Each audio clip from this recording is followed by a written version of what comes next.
Do not look for me. Before anything, I must be clear. I am 100% mentally sound.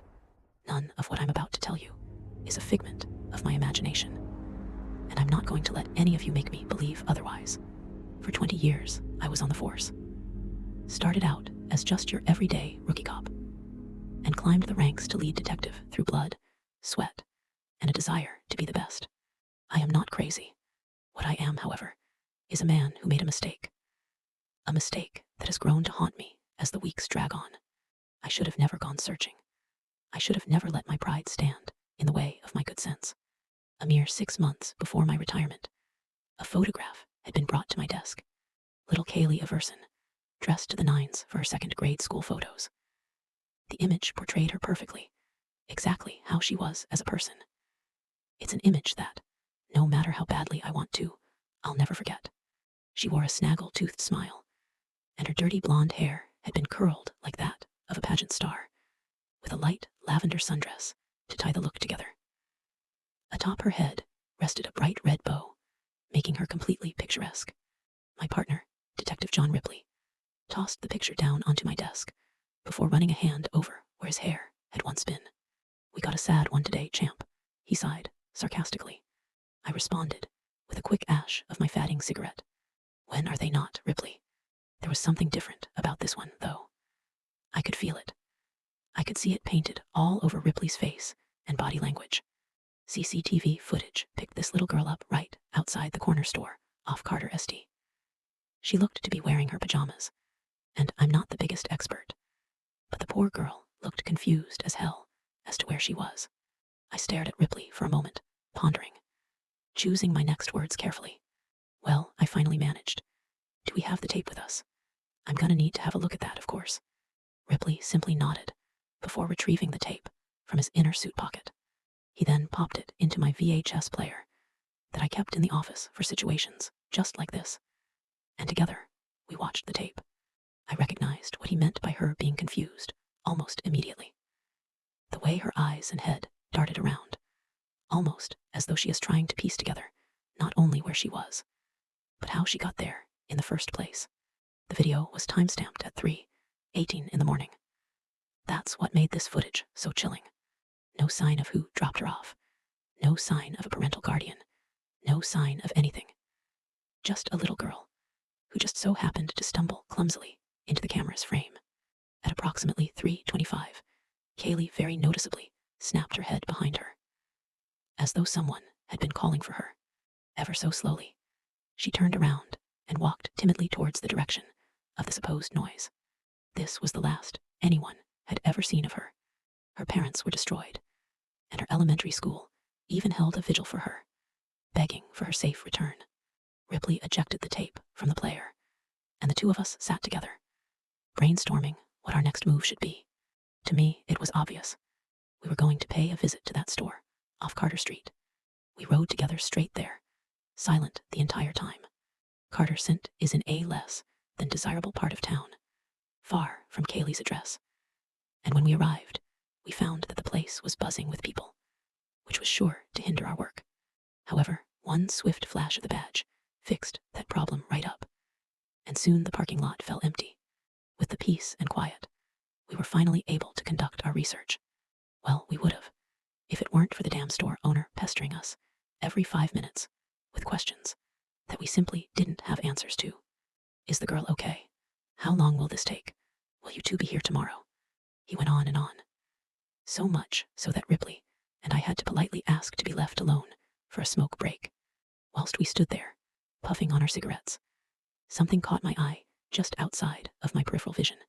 It was a color that stood out against all the others. I tossed the cig and stomped it before walking over to the mysterious object that had been stuffed meticulously in the store's downspout. As I neared, I felt knots form in my stomach as the object became ever so clear. I knelt down and heard Ripley gasp as I pulled a tiny red bow free from the tube.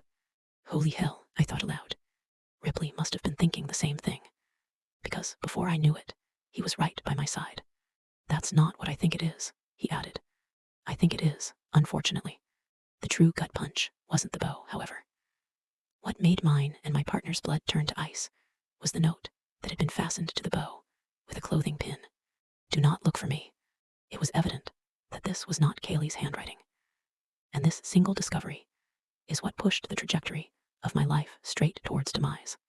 Ripley instantly phoned for backup while I analyzed the bow, completely entranced. The next thing I knew, the entire surrounding area was swarming with police presence. There had already been search teams dispatched, but those had been scattered. Some were around the elementary school, some were around her home, and some were right here with us. Now, however, every single search team had flocked to our location, and the entire property was being scouted with magnifying glasses. For hours we looked, hopping for something, anything, that would point us in the right direction. Daylight drained quickly, and by the early morning hours, I was the only person that remained. I made the conscious decision that I was going to go home. I needed rest. If Kaylee was alive, and if I was going to be of any help to her, I needed to be sharp. That drive home tormented me. I couldn't get her face out of my head, couldn't wipe the scenarios from my mind.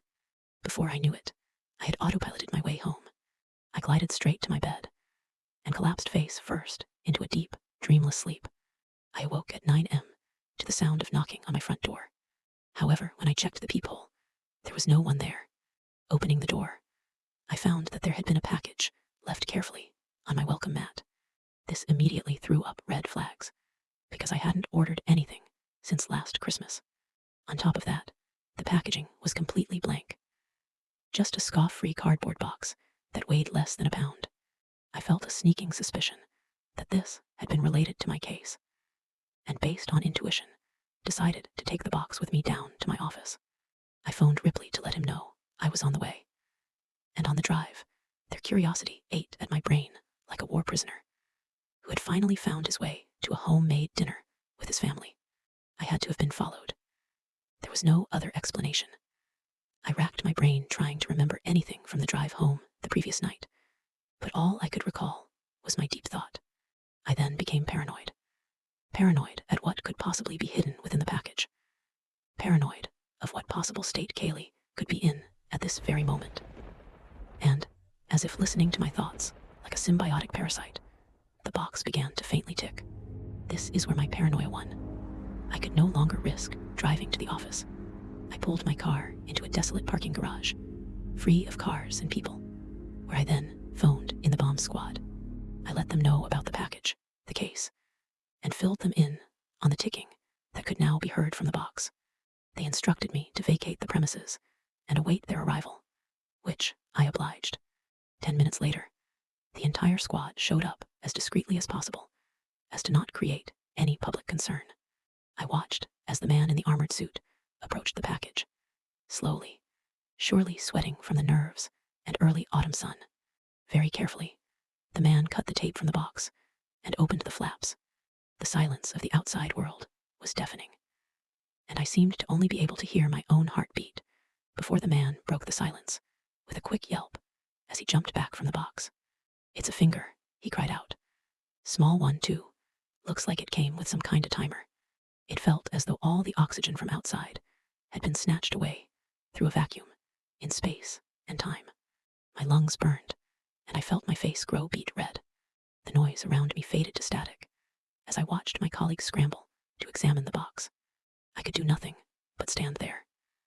It were as though all of my expertise and professionalism had been lost, and I knew deep down in my heart that so had Kaylee. The next couple of hours were a blur. The package had been brought back to the station for fingerprinting and analysis, while I remained in my office, contemplating. The ticking of the clock on my wall drove me mad to the point where I had to remove the batteries and continue mopping in silence. That poor girl, that poor girl. So many questions were left unanswered, and our only other leads had been taken in for examination. All that remained was the videotape. Mustering up the strength out of my discouragement, I finally found it within me to watch the video one last time, just to search for something, anything that could hint as to where Kaylee had gone. I rewound the tape 4 separate times, scanning the grainy footage ferociously.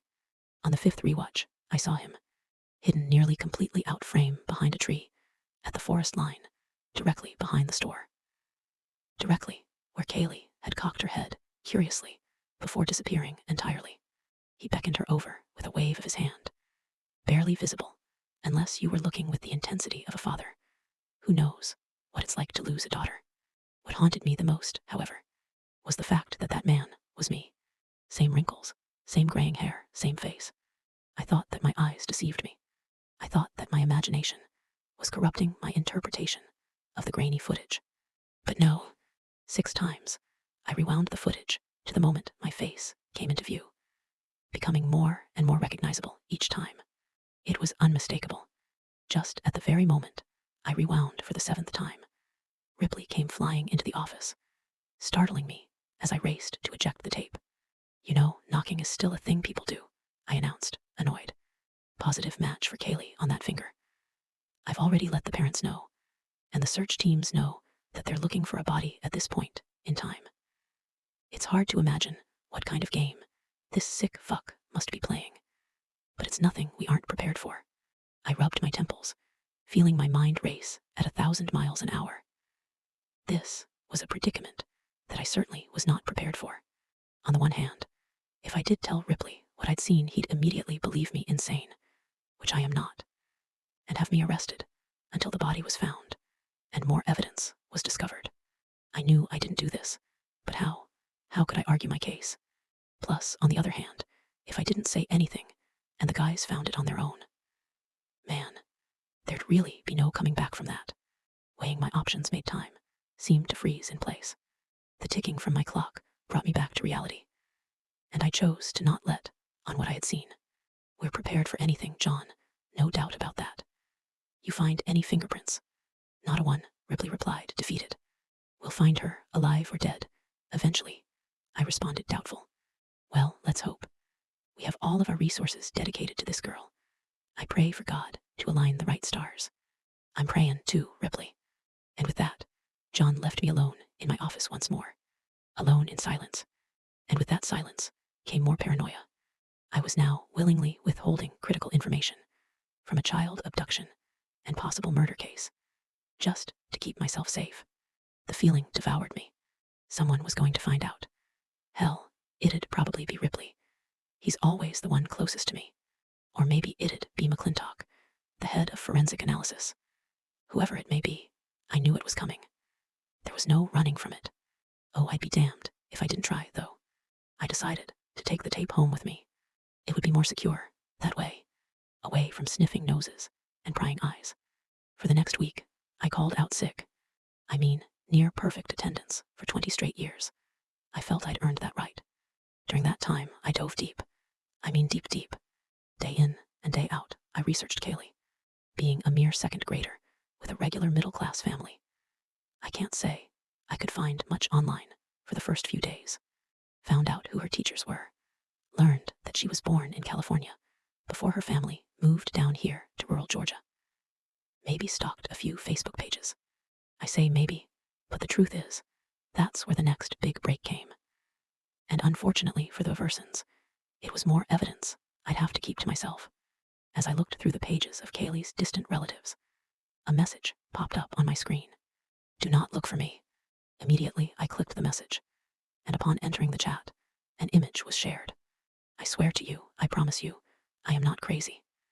I did not do this, and I am begging you all to believe that.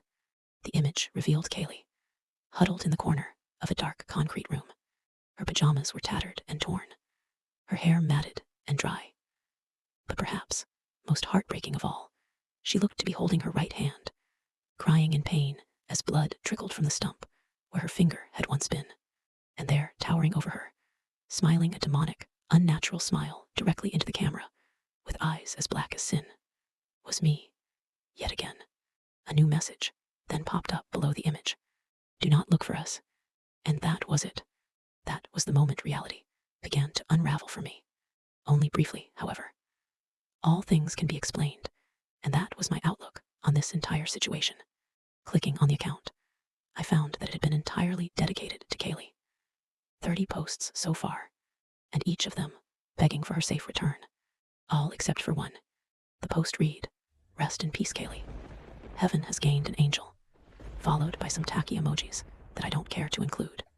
However, what I found interesting about this post is the fact that it had been uploaded 2 hours before news broke of the finger being found.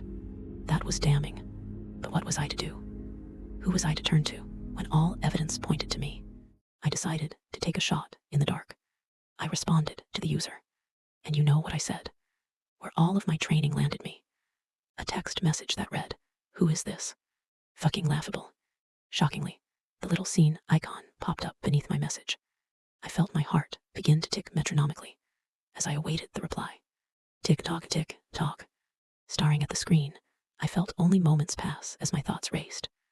But, as if the universe were mocking me, I heard urgent knocking from my front door. Checking my watch, it was now 3:47. 2 fucking hours had gone by. It could not have been possible. I was not fucking losing it. I fucking couldn't be this late into the investigation. Not with everything that was at stake. Cautiously and confused, I opened my front door to find Ripley. His face told the exact story I had been dreading. And then his words sealed the deal. "Hey boss, have you seen that VHS tape? Some of the boys down at the office wanted to take a second look at it, but we can't find it anywhere. Thought I'd seen you watching it in your office, but when I checked it wasn't there. Also, why did you take those batteries out of the clock? Tell me what's going on, man. Nobody's heard from you, and we're starting to worry." "I'm fine, John. And no, I haven't seen the tape. I'm pretty sure I'm contagious right now, so I'm not sure I'd want to be around me if I were you." I tried shutting the door, but John pushed it back open with force. "One more thing, sorry. We found an interesting social media account. Figured you'd probably want to take a look at it. Why don't you come with me down to the office? We can get this all figured out." "I don't think so, Ripley. Feeling far too ill at the moment." There was a brief but uncomfortable pause. "We found some fingerprints, man. Look, I just need you to come down to the office with me, okay? Please, can you just do me this one favor?" I knew exactly what this was code for, and immediately that ticking of my heart came back. "Okay, John, I'll do you this favor. Let me get decent, and I'll meet you in the car." "Thanks, buddy. We're going to get this all figured out, I promise you." What do you think I did? Do you think I granted him his favor? The back door it was for me. Knowing what awaited me at that office, I walked with intention. I decided that I'd stick to the woods for complete discrepancy. As I walked, I thought about many things. Kaylee, my own daughter whom I'd lost.